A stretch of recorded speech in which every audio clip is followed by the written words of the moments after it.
Hello दोस्तों, स्वागत है आप सबका आज के इस वीडियो में। दोस्तों, आज हम करने वाले हैं कैश बुक। जी हाँ दोस्तों, सिंपल कैश बुक का ये न्यूमेरिकल जो आपकी स्क्रीन पर है, हम इसे आज सॉल्व करने वाले हैं। इसे सॉल्व करने में इसमें हम देख रहे हैं काफ़ी ट्रांजैक्शंस हैं, लेकिन मैं आपको बता दूं, कैश बुक सॉल्व करना और कैश बुक बनाना बहुत ही ज़्यादा आसान है। कैसे? अब आप इस प्रोसेस से जब गुजरेंगे तो समझ ही जाएंगे। देखिए, सबसे पहले तो देखते हैं इसका फॉर्मेट क्या होता है। जी हाँ, बिल्कुल। ये जो आपकी स्क्रीन पर है, ये है आपकी कैश बुक का फॉर्मेट। बिल्कुल आसान है, बड़ा दिख रहा है लेकिन बिल्कुल भी मुश्किल नहीं है। एक साइड आपकी डेबिट साइड है, एक साइड आपकी क्रेडिट साइड है। दोस्तों, सबसे पहले तो मैं आपको बता दूं कि ये यहाँ पर जो है, ये है कैश बुक। तो इसका मतलब इसमें केवल और केवल कैश ट्रांजैक्शंस ही रिकॉर्ड होने वाले हैं। यानी कोई भी क्रेडिट ट्रांजैक्शन अगर इस न्यूमेरिकल में आता भी है तो भी वो रिकॉर्ड नहीं करना है, इग्नोर कर देना है। हमें केवल और केवल कैश ट्रांजैक्शन ही रिकॉर्ड करना है। और एक चीज, किसी दूसरे अकाउंट से रिलेटेड ट्रांजैक्शन है तो वो भी हम यहाँ पे रिकॉर्ड ऑब्वियसली नहीं करेंगे, क्योंकि यहाँ पे हम सिर्फ वही चीजें रिकॉर्ड करेंगे जो कि कैश अकाउंट में हम रिकॉर्ड कर सकते हैं। अच्छा, एक मजेदार बात बतानी है आपको कैश बुक के बारे में। कैश बुक में लेजर और जर्नल दोनों के काम एक साथ हो जाते हैं। इससे मेरा क्या मतलब है दोस्तों? जर्नल क्या होता है? The book of first entry, यानी पहली बार कोई ट्रांजैक्शन रिकॉर्ड होता है तो वो होता है जर्नल में। और लेजर में हम क्लासिफाई करके केवल एक ही तरह के ट्रांजैक्शंस, एक ही अकाउंट से रिलेटेड ट्रांजैक्शंस रिकॉर्ड करते हैं। अब इस स्टेटमेंट को आप देखिए, हर ट्रांजैक्शन पहली बार रिकॉर्ड होगा, इसीलिए ये जर्नल का काम करता है। और हर ट्रांजैक्शन जो रिकॉर्ड हुआ वो केवल और केवल कैश अकाउंट रिलेटेड होगा, इसलिए ये कैश अकाउंट यानी लेजर का भी काम करता है। अच्छा, तो कैश अकाउंट क्यों, कैश बुक क्यों बनाई जाती है दोस्तों? क्योंकि आमतौर पर आपका जो कैश अकाउंट होता है, मतलब 90% ट्रांजैक्शंस आपके कैश से रिलेटेड होते हैं किसी भी बिजनेस में। तो अगर आप एक दो पेजेस का अकाउंट बनाएंगे तो उस एक दो पेजेस के अकाउंट बहुत ही जल्द खत्म हो जाएंगे, इसीलिए एक पूरी बुक कैश अकाउंट्स के लिए बनाई जाती है और उसी बुक को कहते हैं कैश बुक दोस्तों। तो चलिए अब चलते हैं इस न्यूमेरिकल को सॉल्व करने की तरफ। एक एक ट्रांजैक्शन से हम डील करेंगे और बहुत ही ज़्यादा आसान है इसे सॉल्व करना। आइए शुरू करते हैं। फर्स्ट ट्रांजैक्शन 1 अगस्त 2021 का, कैश इन हैंड 37,400। दोस्तों, कैश इन हैंड यानी ये बन गया आपका ओपनिंग स्टॉक।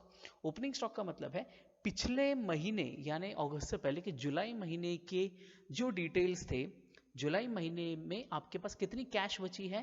आपके पास बची है 37,400 रुपीज़ कैश बची हुई है जुलाई महीने की। वो आप कैरी कर रहे हो 1 अगस्त को, तो इसीलिए ये आपकी ओपनिंग एंट्री होने वाली है, अगस्त के महीने की पहली एंट्री। अच्छा, जब हम कोई बैलेंस पहली तारीख को लेकर आते हैं तो हम उसे कैसे लिखते हैं? सबसे पहले तो हम लिखेंगे डेट, जो कि है 1 अगस्त। उसके बाद में, अच्छा यहाँ पे ये है डेबिट साइड, ये है क्रेडिट साइड। दोस्तों मैं बता दूं, कैश अकाउंट में, कैश बुक में हमारा जो रूल है, debit what comes in and credit what goes out, वही रूल यहाँ पे अप्लाई होता है। इसका सीधा मतलब यह है कि जिस जिस ट्रांजैक्शन से कैश आपके पास आती है वो होता है डेबिट, और जिस किसी ट्रांजैक्शन से कैश दूर जाती है वो होता है क्रेडिट ट्रांजैक्शन। अच्छा, तो पहला है डेबिट ट्रांजैक्शन। क्यों? क्योंकि कैश इन हैंड ये तो आपके पास है, तो इसीलिए ये डेबिट ट्रांजैक्शन है। ओपनिंग एंट्री हमेशा डेबिट होती है कैश अकाउंट की। तो 1 अगस्त, टू बैलेंस ब्रॉट डाउन, ये बैलेंस है पिछले महीने का आप लेकर आए हो, सो टू बैलेंस ब्रॉट डाउन। अच्छा, ये आर एन क्या है? आर एन का मतलब है रिसीट नंबर। तो अगर कोई रिसीट नंबर है इस ट्रांजैक्शन रिलेटेड तो हम यहाँ पे लिखते हैं।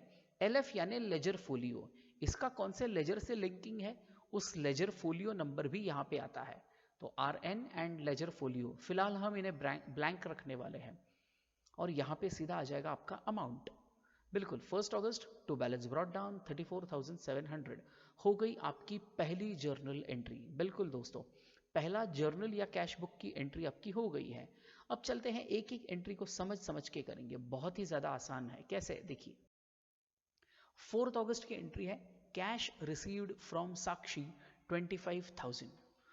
दोस्तों, कैश मिली है तो यानी कैश कम्स इन, रूल है डेबिट व्हाट कम्स इन, तो ये ट्रांजैक्शन कहाँ जाएगा, डेबिट साइड में जाएगा। तो चलिए डेबिट साइड में लिखिए डेट 4 अगस्त, ये डेट है, यहाँ पे हमने लिख दिया 4 अगस्त। उसके बाद किसने दिए हैं पैसे, कौन से अकाउंट से आ रहे हैं, फ्रॉम साक्षी, तो यहाँ पे क्या आएगा दोस्तों, टू साक्षीज अकाउंट, टू साक्षीज अकाउंट, और अमाउंट कितना है वो अमाउंट कॉलम में आ जाएगा। बिल्कुल बढ़िया दोस्तों, है ना आसान।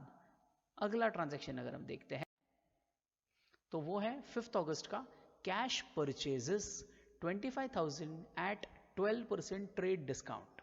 अच्छा, सबसे पहले तो ये कैश में आपने कोई चीज परचेज की है, कोई मटेरियल कोई गुड्स आपने परचेज किए हैं, और ये परचेजेस जो हैं वो कैश के अगेंस्ट आपने परचेज किए, यानी आपने कैश दी है, तो debit what comes in, credit what goes out, आपकी कैश बाहर गई है, इसलिए ये बनेगा आपका क्रेडिट ट्रांजैक्शन। तो इसे हम क्रेडिट साइड में लिखेंगे, डेट डालेंगे 5 अगस्त, कैश परचेज है तो, और क्रेडिट एंट्री है तो हम लिखेंगे बाय परचेजेस, है ना, बाय कैश परचेजेस। और कितना अमाउंट है दोस्तों, यहाँ पे देखिए ये है 25,000 का तो ट्रांजैक्शन था, लेकिन उसके साथ में 12% का ट्रेड डिस्काउंट भी है। अच्छा, 12% का ट्रेड डिस्काउंट मतलब क्या, इस 25% के 12% आपको माइनस करने होंगे, तो 25% के 25,000 के 12% आता है 3,000 रुपीज, तो कितना अमाउंट आ गया, आपका अमाउंट आएगा 22,000 रुपीज, बिल्कुल सही। अच्छा, लेकिन इस साइड में क्रेडिट साइड में यहाँ पे जैसे रिसीट नंबर था, यहाँ पे है VN, ये VN क्या है दोस्तों, तो VN होता है voucher number, VN is voucher number. Okay, तो ये हो गई हमारी क्रेडिट की एंट्री। अगर किसी को डाउट है ये 25% 22,000 कैसे आया, तो 25,000 के 12% निकालिए, वो आता है 3,000 रुपीज, तो 25,000 में से 3,000 माइनस किया तो आपके पास आ जाएंगे 22,000 रुपीज। बिल्कुल बढ़िया। अगला ट्रांजैक्शन 8 अगस्त का है, इन्वेस्टेड इन शेयर्स 25,000, आपने क्या किया, शेयर्स में इन्वेस्टमेंट की है, अब आपने शेयर्स को खरीदा है, तो शेयर्स खरीदने के लिए आपको पैसा देना पड़ता है, तो जब आप पैसे देते हो तो debit what comes in, credit what goes out, cash is going out, तो इसीलिए ये होगा क्रेडिट ट्रांजैक्शन। डेट लिखेंगे 8 अगस्त, इन्वेस्टेड इन शेयर्स, अमाउंट कितना है 25,000, बिल्कुल सीधा सीधा है, इसमें कोई कंफ्यूजन वाली बात नहीं है। नेक्स्ट ट्रांजैक्शन 10 अगस्त का है, paid for sundry expenses 3,000, sundry miscellaneous expenses के लिए आपने कितना पे किया, 3,000 रुपीज। अब पे कर दिया तो यानी सीधी बात है ये कैश में ही पे किया होगा, तो कैश में पे किया यानी कैश गोज आउट, तो इसीलिए ये क्रेडिट ट्रांजैक्शन बनता है। तो लिखेंगे क्रेडिट साइड में 10 अगस्त, paid for sundry expenses, by sundry expenses कितना, 3,000 रुपीज, बिल्कुल सीधा सीधा है। अगला ट्रांजैक्शन देखेंगे दोस्तों 12 अगस्त का, पेड लाइफ इंश्योरेंस प्रीमियम, ये भी तो एक एक्सपेंस है जो आपने पे कर दिया है, तो ये भी क्रेडिट एंट्री में ही आएगा। दोस्तों याद है ना आपको, debit what comes in, credit what goes out, ये प्रीमियम पे करने के लिए कैश बाहर गई है, इसीलिए ये क्रेडिट होगा, तो लिखेंगे क्रेडिट साइड में 12 अगस्त, पेड लाइफ इंश्योरेंस प्रीमियम कितना, 8,000 रुपीज, बिल्कुल सही हो गया ट्रांजैक्शन। नेक्स्ट ट्रांजैक्शन 16 अगस्त का, रिसीव्ड डिविडेंड 2,000, डिविडेंड कितना प्राप्त हुआ है, 2,000 रुपीज। अगर डिविडेंड प्राप्त हुआ है यानी कैश कम्स इन, इनकम है, तो debit what comes in and credit what goes out. अब डिविडेंड मिला है तो यानी it has to be debited, तो डेबिट साइड में 16 अगस्त will write to dividend account, it is to dividend account, कितनी अमाउंट है, अमाउंट इज 2,000 रुपीज, बिल्कुल सही, सीधा सीधा स्ट्रेट फॉरवर्ड सिंपल सा क्वेश्चन। नेक्स्ट ट्रांजैक्शन है आपके पास 20 अगस्त का, पेड टेलीफोन बिल। अब आप बताइए दोस्तों, बिल पे किया तो क्या होगा, कैश बाहर जाएगी, कैश बाहर जाएगी तो debit what comes in, credit what goes out, इसीलिए cash account will be credited. तो 20 अगस्त पेड टेलीफोन बिल 6,000 रुपीज का, बिल्कुल सही, बिल्कुल बढ़िया, स्ट्रेट फॉरवर्ड 20 अगस्त का ये ट्रांजैक्शन। अगला ट्रांजैक्शन क्या है 22 अगस्त का, रिसीव्ड इंटरेस्ट 1,000 रुपीज। अब आपको इंटरेस्ट प्राप्त हुआ है तो यानी इनकम है, डेबिट व्हाट कम्स इन, अगर पैसा अंदर आता है तो डेबिट करते हैं, तो तो डेबिट साइड में लिखेंगे 22 अगस्त, क्या लिखेंगे, टू इंटरेस्ट अकाउंट, और अमाउंट है आपका 1000 रुपीज, अमाउंट है 1000 रुपीज, बिल्कुल हो गया। नेक्स्ट ट्रांजैक्शन क्या है, 25 अगस्त का है, कैश सेल्स। अच्छा दोस्तों, सेल्स का मतलब है आप गुड्स बेचते हो और पैसा आता है, तो डेबिट व्हाट कम्स इन, जब पैसा आपके पास आता है तो डेबिट करेंगे, तो इसे लिखेंगे 25 अगस्त टू कैश सेल्स। लेकिन हाँ, यहाँ पे भी तो ट्रेड डिस्काउंट है, कितना है, 20% का ट्रेड डिस्काउंट हमें देना है। अब आप डिस्काउंट दे रहे हो तो यानी आपका आने वाला पैसा घटने वाला है, तो 25,000 के 20% कितने आएंगे दोस्तों, 5,000 रुपीज, बिल्कुल सही, 5,000 रुपए। 25,000 के 20% यानी 5,000 होते हैं, तो 25,000 माइनस 20% आपको मिलेगा 20,000 रुपीज, बिल्कुल। ये हो गया 25 अगस्त का ट्रांजैक्शन। अगला ट्रांजैक्शन, और मेरे ख्याल से ये लास्ट ट्रांजैक्शन है, paid electricity bills. Paid electricity bills कितना है, 4,500। अब आप तो ये आंखें मूंद कर भी बता सकते हो क्या करेंगे इसका, क्योंकि बिल पे किया है तो डेट लिखना, और कौन सी साइड में आएगा ये, क्रेडिट साइड में, तो क्रेडिट साइड में 28 अगस्त, by electricity bill paid, amount आएगा 4,500। बहुत बढ़िया दोस्तों, हमें जितने भी ट्रांजैक्शंस दिए गए थे, हमने उन सभी ट्रांजैक्शंस की एंट्री इस कैश बुक में कर दी है। लेकिन क्या हमारा काम खत्म हो गया है, अभी नहीं हुआ है, एक छोटी सी स्टेप बची है, क्योंकि ये हमारा, जैसे मैंने कहा था, ये हमारा जर्नल भी है और लेजर भी है। तो हमने जर्नल का काम तो कर लिया है, अब लेजर का एक काम होता है, वो हमको करना होता है, और वो है सबसे पहले हम दोनों साइड्स की टोटल करेंगे। तो चेक कीजिए कौन सी साइड की टोटल ज्यादा है। अगर आप डेबिट साइड की टोटल करते हो और क्रेडिट साइड की टोटल करते हो, तो दिख रहा है फिगर्स से कि डेबिट साइड की टोटल ज्यादा आने वाली है। कितनी है टोटल, उसे हम नीचे लिख देंगे। तो डेबिट साइड की टोटल आपकी आ गई 85,400, डेबिट साइड की टोटल आ गई 85,400। अब क्या करेंगे, ये जो बड़ी टोटल है, इसी टोटल को दोनों साइड में लिख देना है। यहाँ पे भी 85,400 और क्रेडिट साइड में भी 85,400। लेकिन क्या इसकी टोटल इतनी आ रही है, सच में नहीं आ रही है, तो उसके लिए हमको यहाँ पे एक बैलेंसिंग फिगर डालना होगा। क्रेडिट साइड में हमें लगेगी एक बैलेंसिंग फिगर। बैलेंसिंग फिगर कौन से डेट की होती है, याद रखिएगा, हमेशा बैलेंसिंग फिगर इस महीने की लास्ट डेट की होती है।